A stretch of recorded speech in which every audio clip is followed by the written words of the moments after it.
കത്തോലിക്ക വിശ്വാസത്തെ അവഹേളിക്കുന്ന ചിത്രങ്ങളും ശില്പങ്ങളും പ്രദർശിപ്പിച്ചതിനെതിരെ ഓസ്ട്രേലിയൻ തലസ്ഥാനമായ വിയന്നയിൽ ശക്തമായ പ്രതിഷേധവും പ്രാർത്ഥനായജ്ഞവും നടന്നു.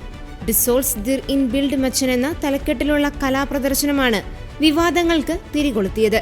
പരിശുദ്ധ കന്യകാമറിയത്തിന്റെ അമലോത്ഭവ തിരുനാൾ ദിനമായ ഡിസംബർ 8-നാണ് വിയന്നയിലെ കലാകാരന്മാരുടെ സാംസ്കാരിക കേന്ദ്രമായ ക്യൂൻസ്ലർ ഹൗസ് വെറൈനിങ്ങിന് മുന്നിൽ പ്രാർത്ഥനാ റാലി സംഘടിപ്പിച്ചത്.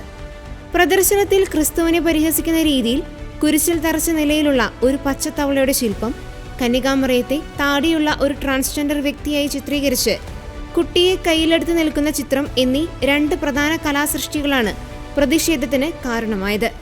Australian society for the protection of tradition, family and private പ്രോപ്പർട്ടിയാണ് റാലി സംഘടിപ്പിച്ചത്. പ്രാർത്ഥനകൾക്ക് പുറമെ ദൈവദൂഷണം ഉടൻ നിർത്തുക എന്നാവശ്യപ്പെടുന്ന പ്ലക്കാർഡുകളും പ്രതിഷേധക്കാർ കയ്യിലേന്തിയിരുന്നു. പ്രദർശനം ഉടൻ അടച്ചുപൂട്ടണമെന്നാവശ്യപ്പെട്ട് ഓൺലൈൻ ഒപ്പുശേഖരണവും ആരംഭിച്ചിട്ടുണ്ട്. അതേസമയം പ്രദർശനം അടച്ചുപൂട്ടണമെന്ന ആവശ്യം ക്യൂറേറ്റർമാർ തള്ളി. ഓസ്ട്രേലിയൻ കലയുടെ സ്വാതന്ത്ര്യം ഭരണഘടനാപരമായി സംരക്ഷിക്കപ്പെട്ടിട്ടുള്ള ഒരു അടിസ്ഥാന തത്വമാണെന്ന് അവർ പ്രസ്താവനയിലൂടെ അറിയിച്ചു.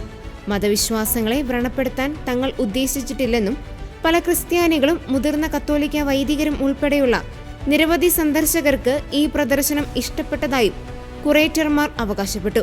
ഈ ക്രൂശിക്കപ്പെട്ട തവളയുടെ ശില്പം 2008-ൽ ഇറ്റലിയിലെ ബോൾസേനയിൽ പ്രദർശിപ്പിച്ചപ്പോഴും വലിയ വിവാദമുണ്ടായിരുന്നു.